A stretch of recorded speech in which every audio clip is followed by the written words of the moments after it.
सूत्रों के मुताबिक प्लेन मलबे से ब्लैक बॉक्स को रिकवर कर लिया गया है। AAIB यानी एयरक्राफ्ट एक्सीडेंट इन्वेस्टिगेशन ब्यूरो ने ब्लैक बॉक्स मिलने की पुष्टि भी कर दी है, जो इस खौफनाक प्लेन क्रैश की असल वजह से पर्दा उठा सकता है। हालांकि इसका नाम ब्लैक बॉक्स है, लेकिन होता ऑरेंज कलर का है। इस ब्लैक बॉक्स में प्लेन का पूरा डेटा मौजूद होता है, जिससे पता चल सकता है कि आखिर उड़ान भरते ही एयर इंडिया की फ्लाइट अचानक आसमान से नीचे क्यों आ गिरी। क्योंकि पैसेंजर प्लेन हो, आर्मी जेट हो, हेलीकॉप्टर हो, सब में ब्लैक बॉक्स लगा होता है, जो फ्लाइट के ग्राउंड पर खड़े रहने से लेकर उड़ान तक का पूरा डेटा रिकॉर्ड करता है। ब्लैक बॉक्स को तकनीकी भाषा में FDR यानी फ्लाइट डेटा रिकॉर्डर कहा जाता है। 50 के दशक में जब पहली बार प्लेन में ब्लैक बॉक्स का इस्तेमाल हुआ, उस वक्त उसकी भीतरी दीवारों को काला रखा जाता था। यह फोटो फिल्म की मदद से रिकॉर्ड होने वाले डेटा को सुरक्षित रखने के लिए होता था। रोशनी पड़ने पर यह फोटो फिल्म खराब हो जाती थी, इस वजह से इसे ब्लैक बॉक्स कहा जाने लगा।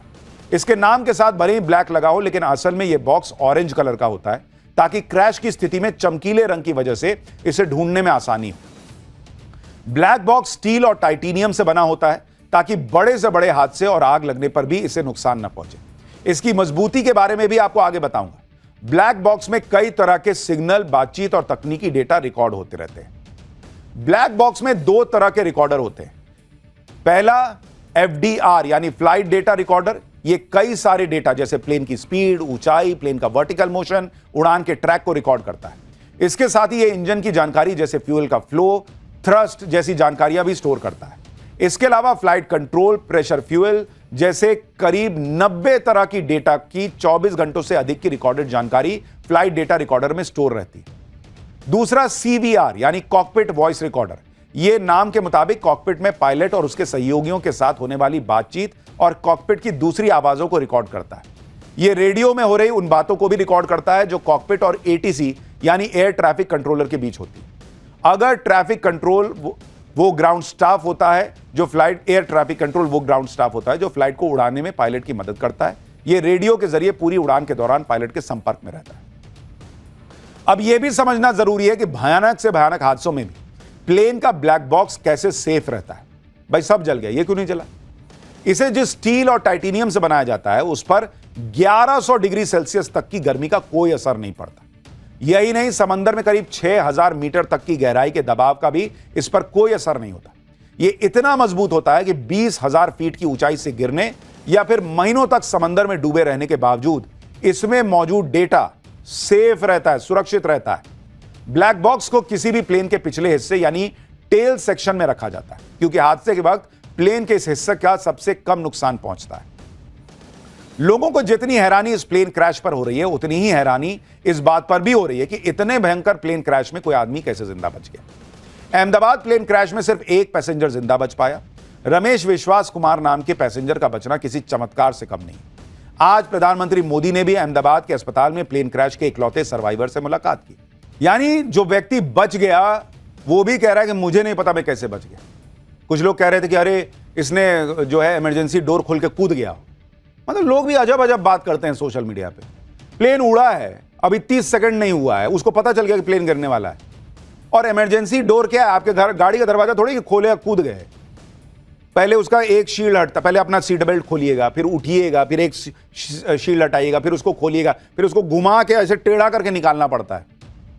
ये क्या है, टॉम क्रूज के फूफा बैठे हैं कि गए और कूद गए करके निकल गए? फिल्म की कहानी चल रही है? नहीं भाई, वो खुद बता रहा है कि मैं तो बैठा ही हुआ था।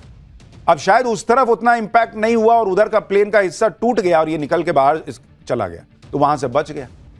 इतने भयंकर हादसे में रमेश विश्वास कुमार कैसे जिंदा बचे, ये हमने आपको बताया था कि रमेश विश्वास कुमार की सीट 11A थी, जो प्लेन के इमरजेंसी गेट के पास थी। ये देखिए, एविएशन एक्सपर्ट भी कहते हैं कि इमरजेंसी गेट के पास की सीट सबसे सुरक्षित होती है।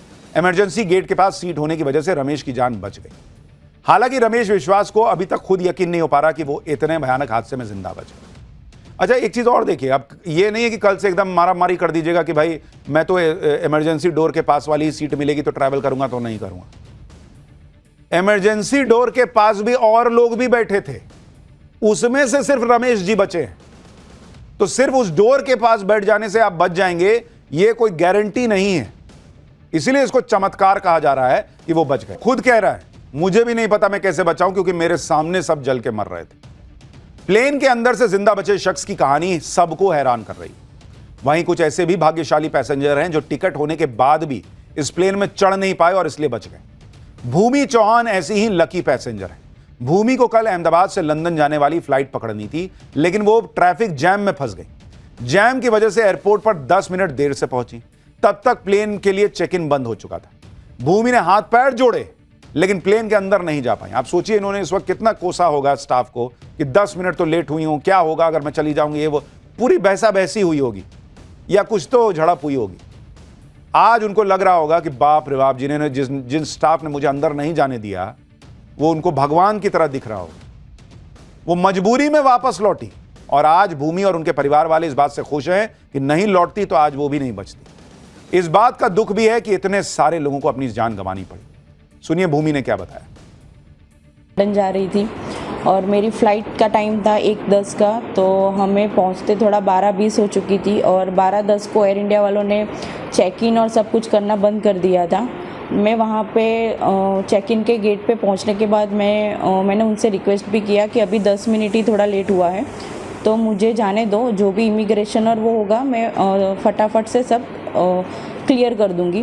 लेकिन उन्होंने और वो उनकी सीनियर स्टाफ भी आए थे, उन सब से मैंने रिक्वेस्ट की, लेकिन वो तीनों जन ने मुझे वापस ही भेज दिया कि नहीं मैडम, अभी 10 मिनट की आपकी लेट की वजह से हम लोग को और 15 मिनट लेट हो सकता है, तो फिर इसलिए मुझे रिटर्न होना पड़ा था। हालांकि बाकी लोग इतने लकी नहीं थे और यह प्लेन क्रैश इन लोगों के परिवारों के लिए बहुत बड़ी ट्रेजेडी बनकर आया। प्लेन क्रैश में जो लोग मारे गए उनमें गुजरात के पूर्व मुख्यमंत्री विजय रूपाणी भी थे। विजय रूपाणी ने पीएम मोदी के साथ सालों साल गुजरात में काम किया था। पीएम को यकीन ही नहीं हो रहा है कि विजय रूपाणी अब इस दुनिया में नहीं है। विजय रूपाणी के परिवार से प्रधानमंत्री ने आज मुलाकात की, उन्हें हिम्मत दी। पीएम मोदी ने कहा कि विजय भाई रूपाणी जी के परिवार से मिला, यह अकल्पनीय है कि विजय भाई हमारे बीच नहीं, मैं उन्हें दशकों से जानता हूं। आगे पीएम मोदी ने लिखा कि हमने कंधे से कंधा मिलाकर काम किया, जिसमें सबसे चुनौतीपूर्ण समय भी शामिल है। विजय भाई विनम्र और मेहनती थे, पार्टी की विचारधारा के प्रति पूरी तरह प्रतिबद्ध थे।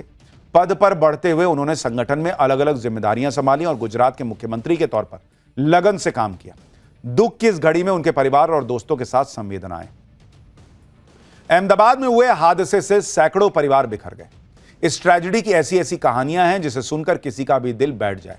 किसी का पूरा परिवार ही खत्म हो गया, कोई अपने बच्चों के साथ इसमें मारा गया, कोई प्रेग्नेंट लेडी थी, किसी के जुड़वा बच्चे थे जो माता पिता के साथ इसमें मारे गए। इतनी कहानियां हैं कि सुनने वालों के भी आंसू आ जाए। बहुत ही इमोशनल कर देने वाली कहानियां, इनके दर्द की कोई इंतहा नहीं।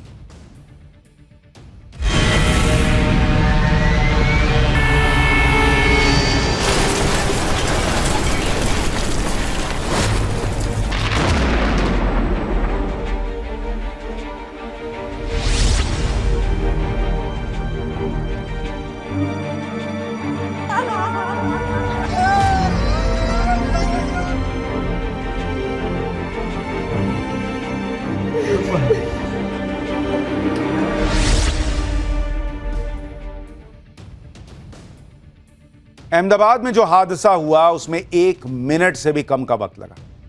लोगों को चीखने तक का मौका नहीं मिला। लेकिन हादसे के बाद जो लोग पीछे छूट गए, उनकी चीखें, उनका दर्द अब हमेशा के लिए। वडोदरा के रहने वाले भाविक माहेश्वरी के घर में मातम पसरा हुआ। भाविक के पिता और दादा का रो रो कर बुरा हाल। पिता की हालत देखकर तो मोहल्ले के लोगों की ही हिम्मत नहीं हो रही कि सांत्वना देने भी जाएं तो कैसे। भाविक के दादा को अपने पोते को याद कर करके वो इतना रो रहे हैं कि उनकी तबीयत को लेकर लोग परेशान हो जाते हैं। भाविक माहेश्वरी की उम्र 25 साल थी। सोचिए जिस घर में 3 पीढ़ियां हो, ये है भाविक, उसमें सबसे छोटा बच्चा चला जाए तो दादा पर, पिता पर क्या बीतेगी। भाविक की कहानी सुनेंगे तो आप भी भावुक हो जाएंगे। भाविक लंदन में रहकर पढ़ाई कर रहे थे। कोर्ट मैरिज करने ही वडोदरा आए थे। उन्हें 2 दिन पहले ही कोर्ट में उन्होंने शादी की थी, 2 दिन पहले, और शादी के बाद अकेले ही लंदन जा रहे थे। भाविक का इस दिवाली में धूमधाम से शादी का प्रोग्राम फिक्स था। भाविक ने शादी के बाद पत्नी के साथ लंदन में बसने का प्लान भी बनाया था। लेकिन ना तो दिवाली आई और ना इस घर में मुझे लगता नहीं कि दिवाली बन पाएगी। सोचिए भाविक से जिसकी शादी हुई थी उसके ऊपर क्या बीत रही होगी। 2 दिन पहले कोर्ट मैरिज हुई।